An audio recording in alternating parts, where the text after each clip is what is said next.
श्री शिवाय नमोस्तुभ्यम। हर हर महादेव। ओम नमः शिवाय। आप सभी को सावन मास की हार्दिक शुभकामनाएं। आप सभी पर भगवान भोलेनाथ का आशीर्वाद सदैव ही बना रहे। आज सावन मास का 7वां दिन है। आज दिनांक है 17 और दिन है गुरुवार। गुरुवार जो बृहस्पति देव भगवान विष्णु और गुरुओं के सम्मान का दिन माना जाता है। आज हम भावपूर्वक ध्यान करते हैं भगवान शिव के गुरु रूप दक्षिणामूर्ति अवतार का, जो मौन रहकर भी संसार को ज्ञान प्रदान करते हैं। उनके साथ साथ माता पार्वती, बृहस्पति देव और भगवान श्री हरि विष्णु को भी नमन करते हैं। हम प्रार्थना करते हैं कि हे सद्गुरु शिव, हमारे भीतर ज्ञान का दीप जलाएं, हमें ऐसा विवेक दें कि हम मोह, भ्रम और विकारों से मुक्त हो सकें। हे माँ पार्वती, हमारी भक्ति को स्थिर और सच्चा बनाएं। हे बृहस्पति देव, हमें धर्म, संयम और सद्बुद्धि का आशीर्वाद प्रदान करें। हे श्री हरि विष्णु, हमारी साधना को सफल बनाएं और हर संकट से हमारी रक्षा करें। अगर हमारी पूजा में कोई त्रुटि, कोई कमी रह जाए तो हे प्रभु क्षमा करें। सावन मास का यह 7वां दिन आत्मिक परिपक्वता, गुरु चरणों की भक्ति और शिव ध्यान को दृढ़ करने का अवसर है। प्रिय श्रोताओं, आप सभी से निवेदन है कि इस पावन श्रृंखला के अंत तक जुड़े रहें और कथा को पसंद आए तो लाइक, कमेंट और शेयर करके पुण्य के सहभागी बने। हर हर महादेव। तो प्रिय श्रोताओं, आज की वीडियो में हम सुनेंगे सावन मास महात्म्य का अध्याय 7। तो आज के अध्याय में देवी पार्वती ने भगवान शिव से कहा, देव, अब आप सोमनाथ जी की महिमा का यथावत वर्णन भी कर दीजिए। महादेव जी कहने लगे, भामिनी, हेमंत, शिशिर और वसंत ऋतुओं में सोमनाथ की यात्रा करनी चाहिए, या फिर जब कभी भी आपके पास धन हो, मन में यात्रा के लिए उत्साह हो या कोई पर्व आया हो, तभी वहां यात्रा की जा सकती है। श्रद्धा भक्ति ही यात्रा का मुख्य कारण है। अपने घर में कोई नियम लेकर मन ही मन भगवान शिव को प्रणाम करें, फिर विधि पूर्वक श्राद्ध करके अपने गांव की परिक्रमा करें। इसके बाद मौन और एकाग्रचित होकर मन और इंद्रियों को वश में रखते हुए यात्रा के लिए निकले। काम, क्रोध, लोभ, मोह, ईर्ष्या, मार्ग और चपलता का त्याग करके मनुष्यों को वहां की यात्रा करनी चाहिए। तीर्थ यात्रा में यज्ञों से भी बढ़कर पुण्य होता है। महादेवी सोमनाथ जी की यात्रा के सिवा दूसरे किसी उपाय द्वारा सुगमता से स्वर्ग की प्राप्ति नहीं होती है। जो मनुष्य पवित्र श्रद्धा भाव से युक्त होकर सोमेश्वर की यात्रा करते हैं, वे मनुष्य कलयुग में धन्य हैं। जैसे समुद्र के समान दूसरा कोई जलाशय नहीं है, उसी प्रकार प्रवास क्षेत्र के समान अन्य कोई तीर्थ नहीं है। जिसके हाथ, पैर और मन भली भांति वश में हो, जो विद्या, तप और कीर्ति से युक्त हो, वह तीर्थ के फल का भागी होता है। जो नियम से रहे, नियमित भोजन करे, स्नान और जप में तत्पर रहे तथा व्रत और उपवास करे, वह तीर्थ के फल का पूर्णता भागी होता है। जो क्रोध रहित, सत्यवादी, दृढ़ता पूर्वक व्रत का पालन करने वाला तथा संपूर्ण प्राणियों के प्रति आत्मभाव रखने वाला है, वह तीर्थ के फल का भागी होता है। जो दरिद्र और धनहीन मनुष्य तीर्थ यात्रा में तत्पर होते हैं, उन्हें विशेष नियमों के बिना ही यज्ञ फल की प्राप्ति हो जाती है। सभी वर्णों और आश्रमों के लोगों को तीर्थ यात्रा फल देने वाली है। जो दूसरे किसी कार्य से तीर्थ में जाता है और वहां स्नान करता है, उसके लिए मुनियों ने स्नान के आधे फल की प्राप्ति बताई है। इस श्लोक में पैदल तीर्थ यात्रा करने को उत्तम तप माना गया है। किसी सवारी से यात्रा करने पर तीर्थ में स्नान मात्र का ही फल मिलता है, यात्रा का नहीं। देवी, जो मनुष्य अपने ही धन और अपने ही पैरों से तीर्थ यात्रा संपन्न करते हैं, उन्हें चौगुने पुण्य की प्राप्ति होती है। इंद्रियों को वश में रखते हुए भिक्षा में मिले हुए भोजन से जो तीर्थ यात्रा करते हैं, वे 10 गुना पुण्य फल प्राप्त करते हैं। छाता और जूता धारण ना करके भिक्षा में मिले हुए भोजन और इंद्रिय संयम पूर्वक तीर्थ यात्रा करने वाला ब्राह्मण भयंकर से भी भयंकर पापों से मुक्त हो जाता है। दान ग्रहण न करने वाले मनुष्य की यात्रा 10 गुना पुण्य देने वाली है। जो ब्राह्मण लोभवश क्षेत्र में दान की रुचि रखता है, उस दूषित हृदय वालों के लिए ना तो यह लोक सुखद होता है, ना ही परलोक। अगर शूद्र ब्राह्मण का भेष धारण करके तीर्थ में दान ग्रहण करता है, तो वह तत्काल ऋण और कष्ट के समान भस्म हो जाता है और नरक में गिर जाता है। इसलिए औरों की तो बात ही क्या है, ब्राह्मणों को भी थोड़ा भी प्रतिग्रह नहीं स्वीकार करना चाहिए। तीर्थ दो प्रकार के होते हैं, कृत और अकृत। जो स्वकीय भाव से युक्त है अर्थात जो अपने ही धन और अपने ही पैरों से यात्रा करते हैं, किसी सवारी का प्रयोग नहीं करते और अपने हृदय में उत्तम भाव रखते हैं, वही इन दोनों प्रकार के तीर्थों का संपूर्ण फल प्राप्त करते हैं। जो मनुष्य दूसरों के अन्न से जीविका चलाते हुए यात्रा करते हैं, वह उस तीर्थ यात्रा के संपूर्ण फल का 16वां भाग प्राप्त करते हैं। असमर्थ, अंध, पंगु और यावर अर्थात जो एक गांव से दूसरे गांव में रात भर डेरा डालते हुए सदा विचरता रहता है, उस साधु या फिर मुनि को यावर कहते हैं। जो दूसरों से अन्न लेने के लिए विवश है, उनका प्रतिग्रह दोष रहित माना गया है। जो तीर्थ से भी मनुष्य ब्राह्मणों को स्नान की सुविधा तथा खान पान आदि देता है, वह तीर्थ जनित संपूर्ण फल को प्राप्त कर लेता है। इष्ट देव, गुरु और माता पिता को स्वेच्छानुसार पुण्य प्रदान करने वाला पुरुष 8 गुने फल का भागी होता है। स्नान, दान, तप, होम, स्वाध्याय, देव पूजा आदि पुण्य कर्म का ही सर्वत्र दान होता है, पाप कर्म का नहीं। तीर्थ में जाकर पिता, माता, भाई, सुहृद तथा गुरु जिसके उद्देश्य से भी मनुष्य गोता लगाता है, वह उस तीर्थ स्नान के पुण्य का द्वादंश प्राप्त कर लेता है। इसलिए वेद के बल का भरोसा करके प्रतिग्रह अर्थात दान लेने में कभी रुचि न रखे। वेद बेचने वाले पुरुष का स्पर्श कर लेने पर स्नान करने का ही विधान है। राजा के दरबार में और विशेषतः तीर्थ और महातीर्थ में रहने वाले विद्वान को वेदों को कभी नहीं बेचना चाहिए। जो तीर्थ सेवी ब्राह्मण देने पर भी दान ना लें, वही वास्तव में तीर्थकर्ता और अपने पूर्वजों को भी पवित्र कर देता है। कहीं और किया हुआ पाप भी तीर्थ में क्षीण हो जाता है, लेकिन तीर्थ में आकर किया गया पाप अन्य स्थानों में भी कभी नष्ट नहीं होता। तीर्थ सेवन करने वाला जो ब्राह्मण अत्यंत कलेशग्रस्त होने पर भी किसी से दान नहीं लेता, सदा सत्य बोलता है, अपने मन को संयम में रखकर ध्यानस्थ रहता है, उसी के लिए तीर्थ उपकारक होता है। सतयुग में पुष्कर, त्रेता में नैमिषारण्य, द्वापर में कुरुक्षेत्र और कलयुग में प्रभास क्षेत्र मुख्य माना गया है।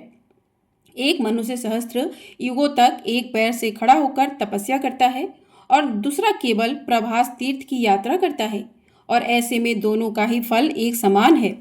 प्रभास तीर्थ में पहुंचकर मनुष्य सवारी छोड़ दे और अपने ही पैरों से पैदल चले, नाचते हंसते गाते और कीर्तन करते हुए सोमेश्वर देव के समीप जाए। वहां सबसे पहले जटाजूटधारी भगवान शिव का दर्शन करे। सोमनाथ जी के सम्मुख स्थित हुए उस पुरुष को देखकर पितर सदैव संतुष्ट होते हैं। पितामह हर्ष ध्वनि करते हैं और कहते हैं, हमारे वंश का सुपुत्र हमें तारने के लिए आया है। सोमनाथ जी के समीप जाकर पहले छौर कराएं, तीर्थ में उपवास करें। गंगा जी के समान कोई तीर्थ नहीं है, कृष्ण के समान दूसरी गति नहीं है, गायत्री के समान दूसरा जपनी मंत्र नहीं है, विहारती होम के समान होम नहीं है, और तीर्थ में उपवास करने से बढ़कर और कोई ऐसा उपाय नहीं है जो पापियों के सब पापों को शांत करने वाला तथा सत्पुरुषों को उनके अविष्ट मनोरथों को देने वाला हो। देव स्थान में उपवास करने का विशेष विधान है।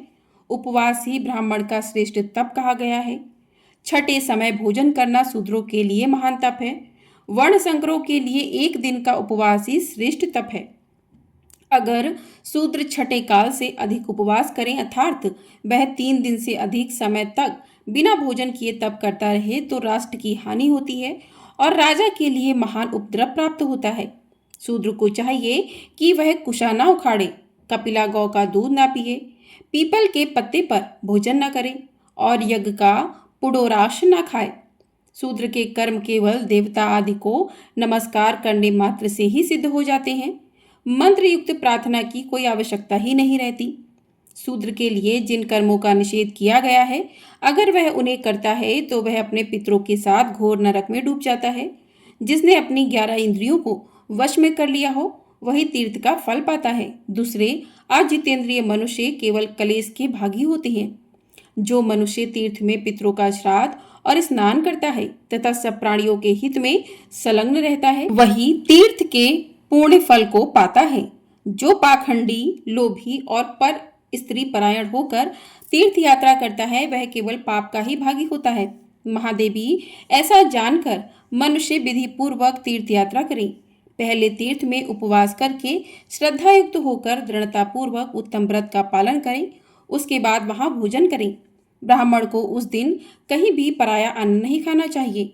भोजन देने वाले को 100 गुना पुण्य मिलता है। इसलिए व्रती, तीर्थ यात्री और विशेषता विधवा को चाहिए कि वह तीर्थ में उपवास करे और यथासंभव दूसरे को अन्न दे।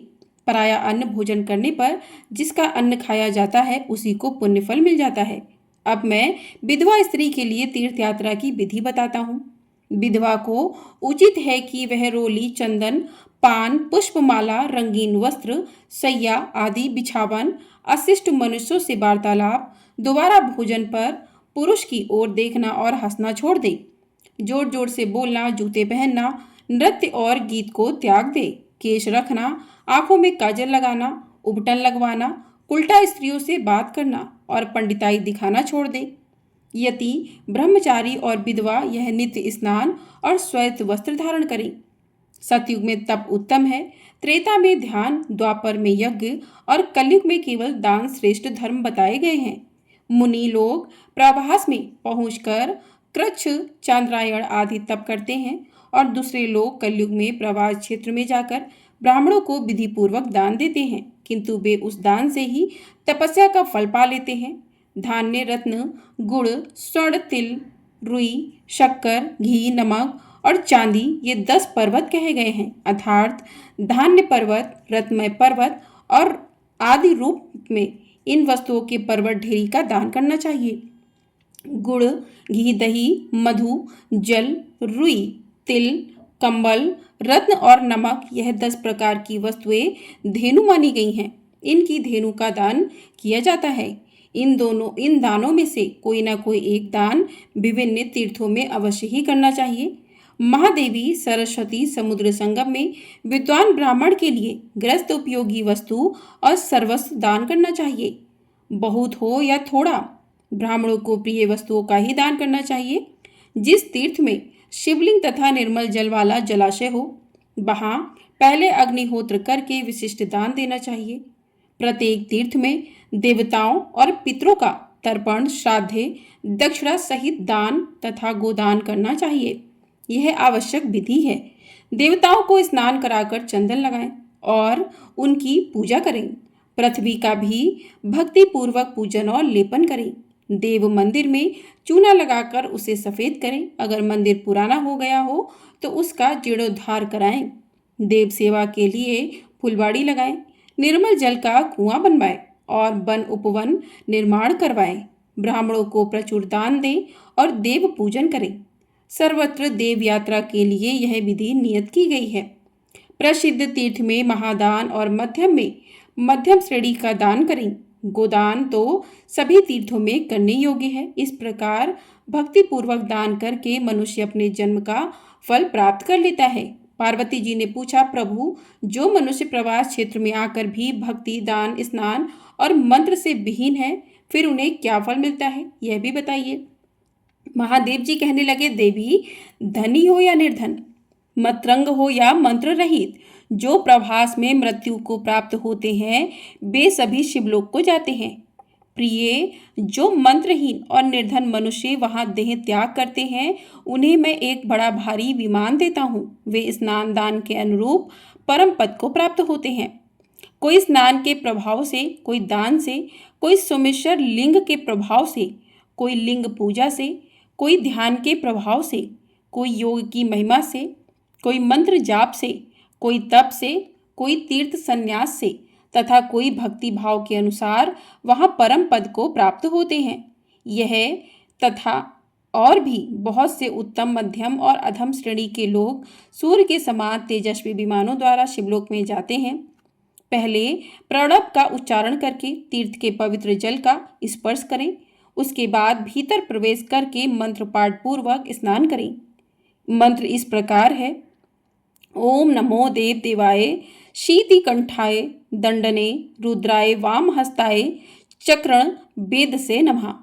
सरस्वती चा सावित्री देव माता भिवावरी सन्निधाने भवतवत्र तीथे पाप प्रणासने। अर्थात जो सच्चिदानंद स्वरूप देवताओं के भी देवता, कंठ में नीला चिन्ह धारण करने वाले दंडधारी, सुंदर हाथ वाले चक्रधारी और विश्व के उत्पादक हैं, उन भगवान रुद्र को नमस्कार है, नमस्कार है। इस पाप नाशक तीर्थ में आकर सरस्वती सावित्री तथा देव माता विवाहरी निवास करें और हमें अपना सामप्य दें। सभी तीर्थों के लिए यह मंत्र बताया गया है। इसका उच्चारण करके विधि पूर्वक नमस्कार और फिर स्नान करें। उस दिन उपवास भी करें और वर्ष में एक बार उस तिथि पर अवश्य ही उपवास भी करना चाहिए। जय भोलेनाथ, हर हर महादेव। तो आज के अध्याय में बस इतना ही। इसके आगे का वृत्तांत आप अगले अध्याय में सुनेंगे। प्रेम से बोलिए हर हर महादेव। तो प्रिय श्रोताओं, अब हम सुनेंगे माँ गंगा और गौ माता की कथा। गाय को हिंदू धर्म में माता के समान पूजा जाता है और गौ माता का हृदय बड़ा ही कोमल होता है। जैसे एक माँ अपने बच्चे को हर स्थिति में सुख देती है, वैसे ही गाय भी मनुष्य जाति को लाभ प्रदान करती है। इसी प्रकार गंगा जी भी हैं, जो भक्तों को मोक्ष देने वाली, भक्तों के पापों का नाश करने वाली हैं। ऐसे में प्रिय भक्तजनों, आज के इस पावन बेला पर हम सब मिलकर गंगा मैया और गौ माता की कथा का रसपान करेंगे, जिससे कि हमारे समस्त पापों का नाश हो जाए और सभी 33 कोटि देवी देवता भी हमें अपना आशीर्वाद प्रदान करें। इस कथा के माध्यम से आप जानेंगे कि भगवान भोलेनाथ ने गंगा मैया और गौ माता के बीच चल रहे द्वंद्व को किस प्रकार समाप्त किया। एक बार देवर्षि नारद पृथ्वी लोक का भ्रमण कर रहे होते हैं।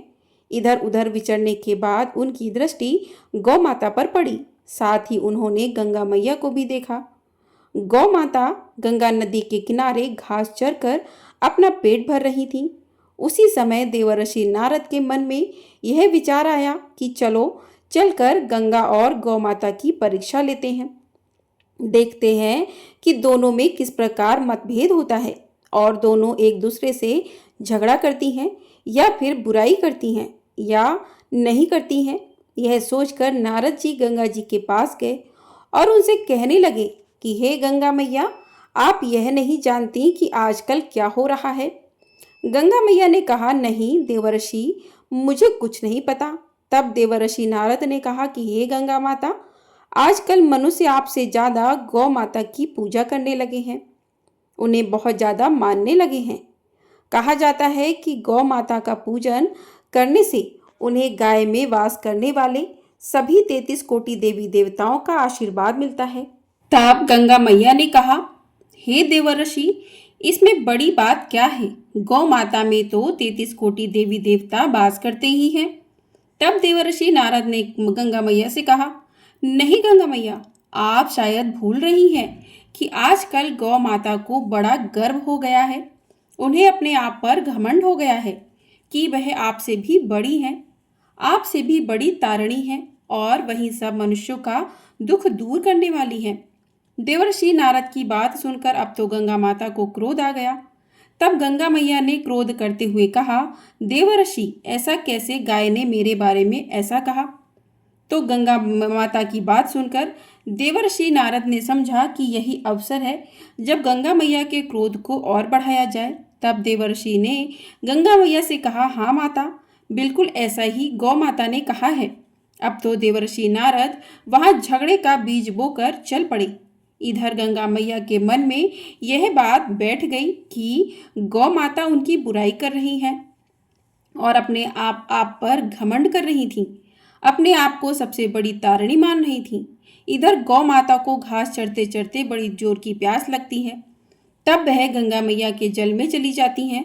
इधर गंगा मैया के जल में जाकर जैसे ही वह पानी पीने लगती हैं, गौ माता ने आओ देखा न ताओ गुस्से में जोर से कहा, हे गौ, तुम्हें लज्जा नहीं आती? तुमने मेरे पवित्र जल में घुसने का प्रयास कैसे किया? तुमने देखा नहीं तुम्हारे शरीर पर कितना गोबर लिपटा हुआ है और तुम अपने इस गंदे शरीर से मेरे पवित्र जल को अशुद्ध कर रही हो। गंगा जी की बात सुनकर गौ माता आश्चर्यचकित रह गई। तब उन्होंने कहा, हे गंगे, आज क्या हो गया है? आप मेरे ऊपर बेवजह क्यों क्रोध कर रही हो? आज से पहले तो आपने मेरे साथ ऐसा व्यवहार कभी नहीं किया। आज आखिरकार ऐसा क्या हो गया है कि आप मुझे अपना जल पीने से रोक रही हो, अपने जल में घुसने से रोक रही हो? तब गौ माता के ऐसा कहने के बाद गंगा माता फिर भी नहीं रुकी। उन्होंने गौ माता को खरी खोटी सुनाना शुरू कर दिया। गंगा मैया के मन में जो कुछ आया उन्होंने गाय को सुना दिया। गंगा मैया की बात सुनकर गौ माता भला कब तक चुप रहती। उन्हें भी क्रोध आ गया। तो वह गंगा मैया से बोली कि हे गंगे, शायद तुम्हें अपने ऊपर अभिमान हो गया है। अगर तुम्हें इतना ही अभिमान है तो फिर तुम भी सुनो कि मेरी महिमा कितनी अपरंपार है। हे गंगे, मेरे गोबर से घर के चूल्हा और आंगन लिपे जाते हैं। मेरे मूत्र के सेवन से असंख्य असाध्य रोग भी मिट जाते हैं। और कन्हैया जैसे जिसे बड़े प्रेम से खाते हैं वह माखन मेरे ही दूध का होता है।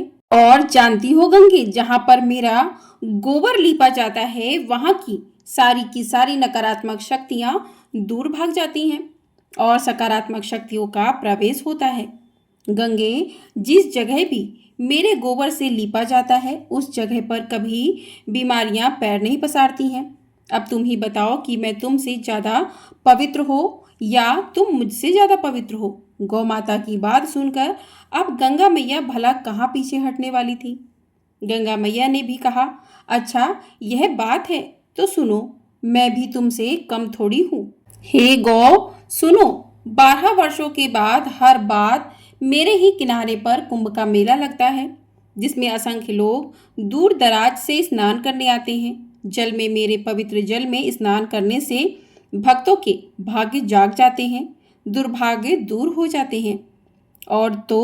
और मैं तो स्वयं भगवान शिव की जटाओं के बीच से निकलती हूँ। यह कोई साधारण बात है क्या? भोलेनाथ ने तो स्वयं मुझे अपने शीश पर धारण किया हुआ है। और रही बात तुम्हारे दूध और दही की, कन्हैया, अगर तुम्हारे दूध और दही मक्खन को बड़े चाव से खाते हैं तो मेरे ऊपर भी साक्षात भोलेनाथ की कृपा है। उन्होंने तो मुझे साक्षात अपनी जटाओं में स्थान दे रखा है। तो इस प्रकार तो मैं तुमसे बड़ी हुई। कहो गौ, अब इतना सुनने के बाद भी तुम्हारे पास कोई शब्द है अपनी बढ़ाई करने के लिए?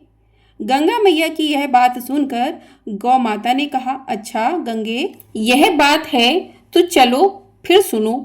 मैं तुम्हें जो सुना रही हूँ उसे ध्यान से सुनो। हे गंगे, तुम्हारे घाट पर जो कुंभ का मेला लगता है उसके बारे में तुम अधिक बढ़ाई ना करो तो बहुत अच्छा रहेगा, क्योंकि मैंने देखा है कि तुम लोगों के साथ किस प्रकार का व्यवहार करती हो। तुम्हारे इस मेले में कितनी भगदड़ मस्ती है कि जाने कितने लोग मारे जाते हैं, कितने घायल हो जाते हैं और तो और कितने ही लोग खो जाते हैं। अब बताओ भला तुम्हारा यह मेला पवित्र कैसे हुआ? और सुनो गंगे, मेरे कारण तो मनुष्य हर कष्ट से मुक्त होकर अंतकाल में बैतरणी नदी को भी बड़ी आसानी से पार कर लेता है और उसे मोक्ष की प्राप्ति हो जाती है। और मेरे ही कारण तो सोना आंगन भी खुशियों से भर जाता है। इसलिए हे गंगे, सुना तुमने मेरी महानता, तुमने जानी मेरी महिमा कि कौन बड़ा है। अब तो तुम्हें पता ही चल गया होगा कि कौन बड़ा है और कौन छोटा है। प्रिय भक्तजनों, गंगा मैया और गौ माता के बीच का यह विवाद तो खत्म होने का नाम ही नहीं ले रहा था। धीरे धीरे यह विवाद और भी अधिक बढ़ता गया।